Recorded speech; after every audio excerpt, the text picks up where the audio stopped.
Hello students, आज हम class 9 का एक चैप्टर है जिसका नाम है motion.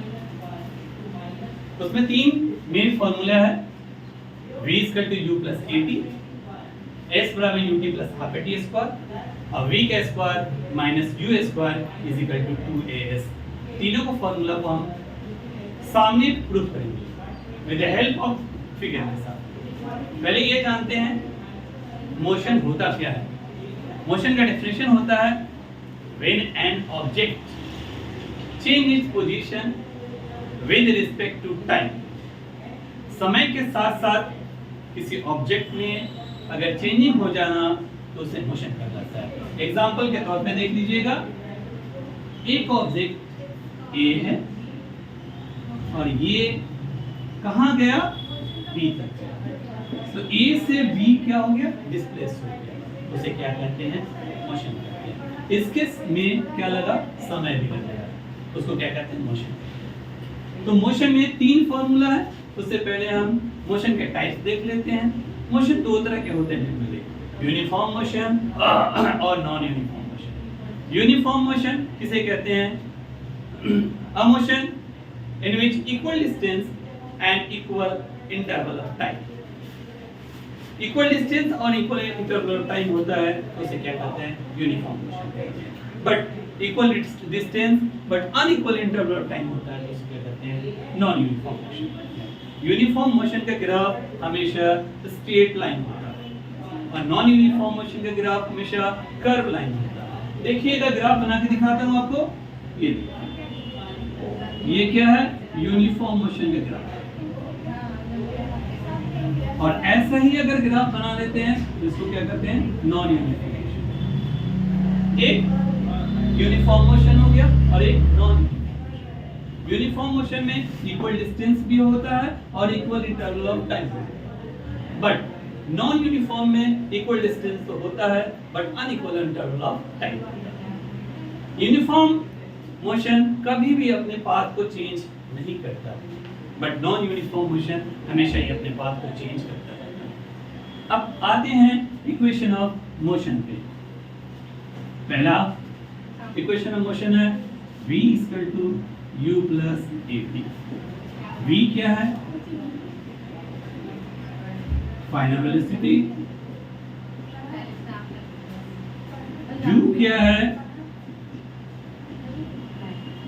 Initial velocity.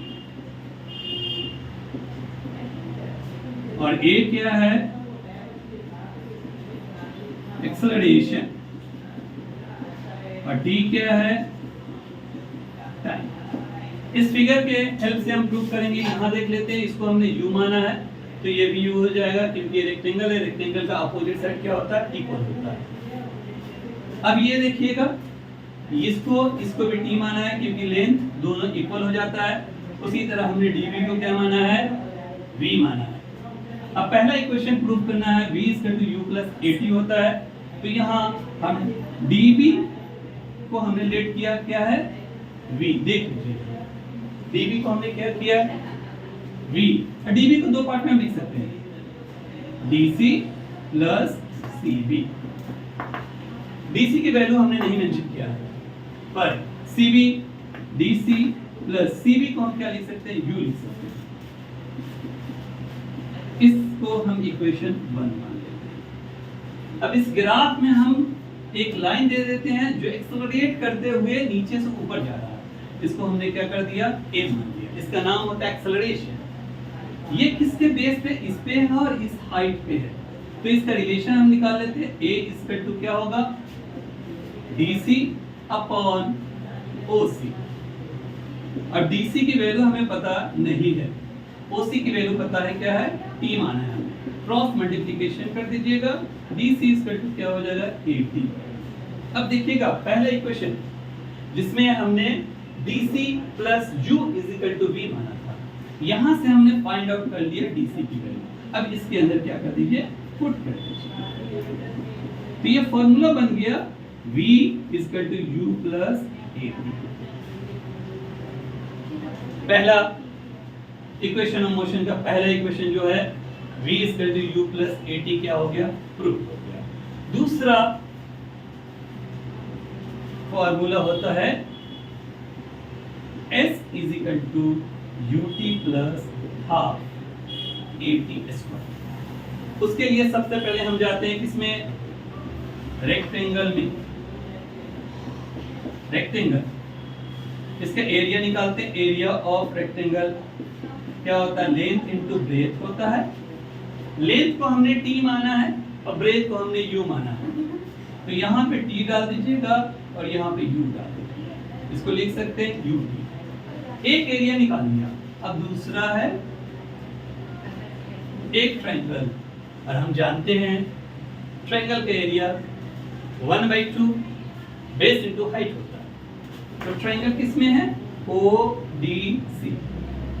Half base, base क्या है T है और हाइट क्या है DC। अब यहाँ पे ऑलरेडी पहले DC की वैल्यू हम क्या कर चुके हैं, निकाल चुके हैं। DC इक्वल टू क्या होता है, AT होता है। अब इसी इक्वेशन में क्या कर दीजिए, आप डाल दीजिए। ये क्या हो गया, हाफ AT स्क्वायर। ये दोनों एरिया को आपस में क्या कर दिए, प्लस कर दिया। ये दोनों का दोनों एरिया एक तरह से ये डिस्टेंस कवर किया।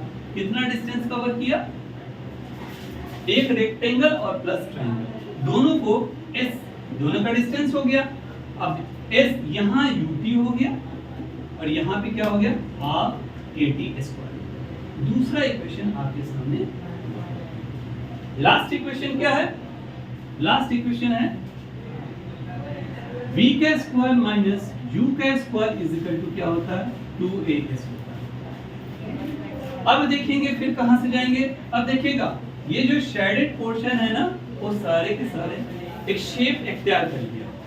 वो शेप का नाम क्या है, क्या है नाम हमजा, ट्रेपेजियम। ट्रेपेजियम का एरिया आपको पता है, कैसे निकालते हैं, हाफ और पैरेलल साइड को प्लस जी, हाफ और पैरेलल साइड को प्लस कर देते हैं और उसमें जो हाइट होता है उससे क्या कर देते हैं, मल्टीप्लाई।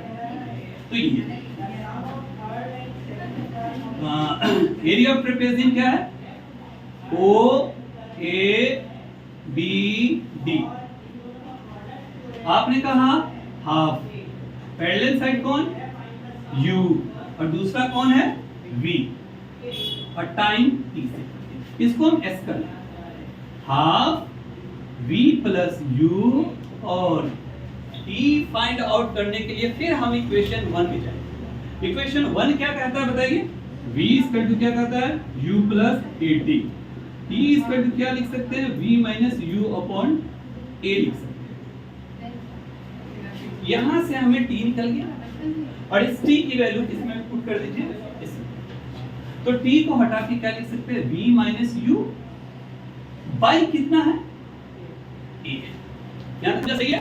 अब देखिए ये कौन सा फार्मूला हो गया बताएंगे, V square minus U square. हाँ सही बात है, एक फॉर्मूला है A square minus B square. एक बार माइनस में और एक बार क्या होता है, प्लस। तो हम इस दोनों को हटा के क्या लिख सकते हैं, A square minus B square लिख सकते हैं। और ये दोनों आपस में मल्टीप्लाई है।